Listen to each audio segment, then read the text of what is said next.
Abbosiylarning ulug' hukmdorlaridan sanaladigan Harun ar-Rashid o'zlarini o'g'illari Abu Sa'id Asmoiy rahimahulloh huzurlariga ilm va odobni o'rganish uchun jo'natdi farzandlarini.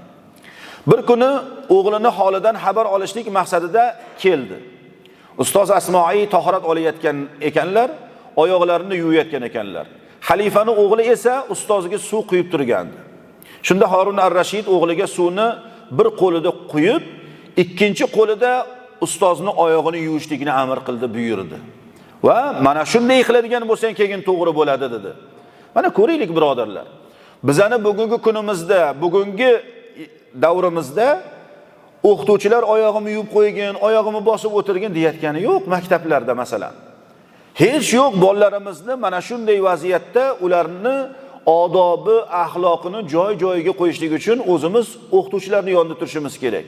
O'qituvchim meni urishdi dedimi, o'zingda ayib o'tgan bo'lsa kerak-da. Nima bo'ldi? Ham falon bo'ldi, piston bo'ldi. O'qituvching haq bu yerda deyilsa, ana shu o'qituvchining maqomi buyuk bo'lyaptimi, bolalarga sekin-sekin ilm yuqib boraveradi.